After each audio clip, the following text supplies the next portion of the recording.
Diasco Foot, miroir du football de la diaspora congolaise.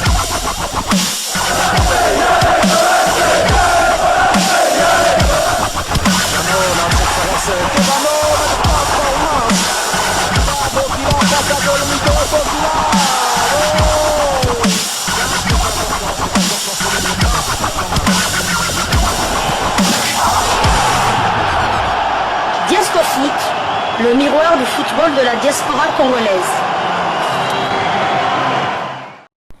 Vous êtes sur Diasco Foot, le miroir du football de la diaspora congolaise. Diasco Foot vous dit bonjour, tout le plaisir est pour nous de vous retrouver, mais surtout de savoir que vous êtes nombreux en train de suivre votre chaîne YouTube dédiée uniquement aux footballeurs de la diaspora congolaise.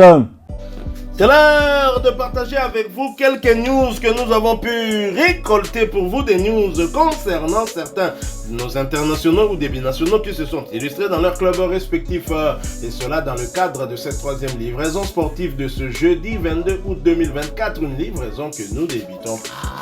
La Suisse, où l'on jouait le match aller du dernier tour des barrages pour une qualification pour les poules de la Ligue des champions européenne. Victoire très importante des Young Boys de Berne face à la formation turque de Galatasaray. Score final 3-2. Les Suisses menaient confortablement 2-0 à la pause grâce à un doublé de Montero qui ouvra d'abord la marque dès la 3e minute de jeu avant de doubler la mise dans le temps additionnel de la première mi-temps. Au retour de la pause café, les Turcs sont remontés sur le terrain avec des meilleures intentions. Monté à la pause en remplaçant de Dries Mertens, l'international belge d'origine congolaise Michi Batshuayi allait permettre à son équipe de recoller au score grâce à un doublé. D'abord à la 66e minute de jeu et puis 6 minutes plus tard dans la 72e minute. Alors qu'on se dirigeait tout droit vers un match nul, les Suisses ont bénéficié d'un penalty à la 86e minute de jeu. Ce penalty a été transformé par Ugrinic. Le score ne bougera plus. Score final 3-2 pour la formation suisse. Le match retour aura lieu le mardi 27 août à Istanbul. Après un début de saison compliqué où ils ont subi 3 revers consécutifs en championnat, Berne semble aller mieux et relève petit à petit la tête. Ils viennent d'enchaîner avec une deuxième victoire consécutive. D'abord le samedi dernier, une victoire 10-0 en Coupe de Suisse face à la modeste équipe de Prince Nedaz et 3-2 contre le Galatasaray au match aller du dernier tour de barrage de la Ligue des Champions. Sur le banc, à l'entame de la partie, l'international congolais Meshak Elia avait fait son entrée au jeu à la 74e minute en remplaçant le double buteur Moreno. Meshak Elia qui a contribué à maintenir la pression sur la défense turque sans toutefois se montrer décisif. Il aurait pu tout de même bénéficier d'un penalty dans le temps additionnel de la rencontre si l'arbitre avait daigné aller consulter la VAR. Son temps de jeu cette saison est de 391 minutes sur 672 possibles. Il a joué 7 matchs sur 7 et a délivré une passe décisive. Prochain rendez-vous pour les Young Boys de Berne. Il y aura un déplacement périlleux donc en Turquie pour le match retour. Du dernier tour des barrages pour les qualifications pour la Ligue des Champions. Nous quittons la Suisse, nous allons cette fois du côté de l'Égypte. En Égypte où l'on jouait le quart de finale de la Coupe nationale. Fiston Mayele Kalala, une fois de plus décisif. Pyramide FC s'est qualifié pour la demi-finale de la 92e édition de la Coupe d'Égypte hier, mercredi 21 août 2024 au Caire. Après sa victoire 4-0 face à El Gouna. Titulaire, l'international congolais Fiston Mayele Kalala, deuxième meilleur buteur du championnat égyptien avec 16 réalisations, s'est à nouveau illustré lors de ce match. Il n'aura pas attendu longtemps pour se signaler en ouvrant le score dès la 8e minute. Il sera imité par la suite respectivement par ses coéquipiers Sami, 42e, Touré, 57e et Fati, 79e minute.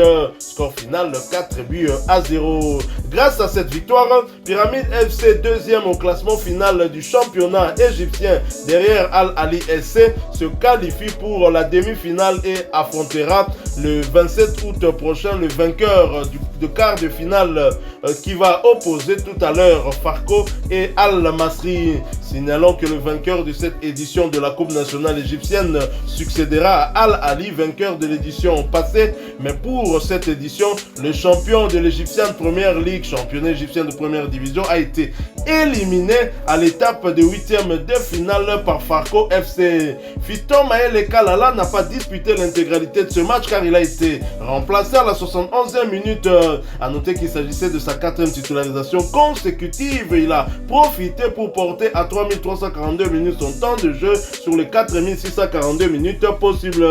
L'international congolais a participé à 23 des 47 matchs avec son club avec à la clé 21 buts inscrits et 7 passes décisives délivrées. Et prochain rendez-vous pour Pyramide FC Fiston Maël Kalala, ce sera pour le compte du premier retour de qualification pour la phase des groupes de la Ligue des champions africaine et la réception du club tanzanien de JKUFC. Ce match est prévu pour le samedi prochain, 24 août 2024, sous le coup de 18h heure de Kinshasa, 19h heure du Goma, à l'est de la République démocratique du Congo. Nous quittons l'Égypte et nous nous dirigeons vers l'Arabie Saoudite où nous allons parler mercato.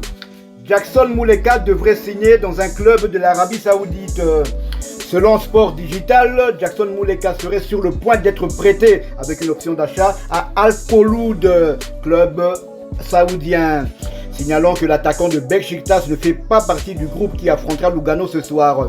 On l'a d'ailleurs aperçu ce matin à l'aéroport d'Istanbul. Après l'Afrique, au tout-puissant Mazembe où il a été formé, et l'Europe, le Standard en Belgique, Kasimpasa et Beşiktaş en Turquie, Jackson Muleka va découvrir un troisième continent. Il pourrait rejoindre Marcel Tisserand qui vient d'être transféré au club de Calij FC et pourquoi pas Chancel Mbemba qui a aussi la cote de ce côté-là. Nous y reviendrons dans nos prochaines éditions lorsque Jackson Muleka aura passé avec succès sa visite médicale et qu'il aura signé son nouveau contrat. Ce qui est à retenir et ce qui est sûr, c'est que Jackson Muleka est en route pour l'Arabie Saoudite. Affaire à suivre donc. Une déception pour moi en tout cas, parce que Jackson Muleka du côté de tout-puissant Mazembe, c'était une petite qui avait réussi à remplacer Ben Malango qui était parti du côté du Maroc.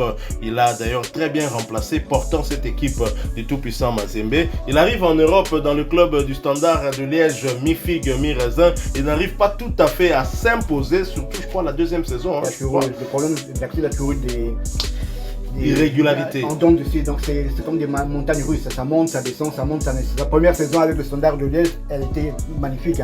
Il a marqué 12 buts lors de sa première saison. La deuxième, il n'a quasiment pas marqué 2 ou 3 buts. Alors il a été prêté ou vendu en janvier du côté de la Turquie à Kasimpasa. Et lors de ces 6 mois à Kasimpasa, il a terminé meilleur buteur de son club en marquant 13 ou 14 buts en championnat.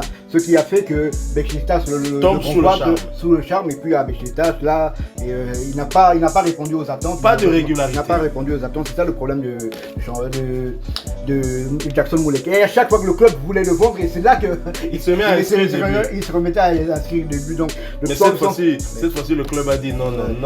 Yo attends moyen. Mais moi, ça m'étonne d'autant que par rapport à son âge, commencer en Belgique, aller en Turquie et ensuite maintenant en Arabie Saoudite, je me dis, nous devons respecter les gars qui ont vécu. Quelqu'un comme Dieu merci Mbokani qui quitte le Standard de Liège, qui arrive en Belgique, qui fait le beau jour du Standard de Liège, négligé par Anderlecht, premier club où il arrive. Dieu merci Mbokani a connu quasiment tous les grands championnats d'Europe.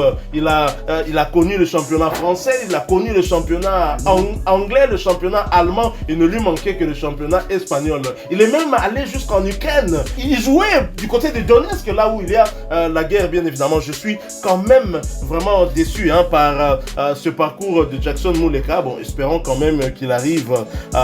Bon, c'est un prêt, il pourrait peut-être revenir encore en Europe. Bon, voyons voir. Alors, nous allons terminer ce tour d'horizon, cette troisième livraison de ce jeudi 22 août 2024, en parlant toujours mercato, et cette fois grâce à ce média bufootballclub.com qui titre AICE FCN Nantes Mercato Muntoussamy a enfin trouvé son futur club.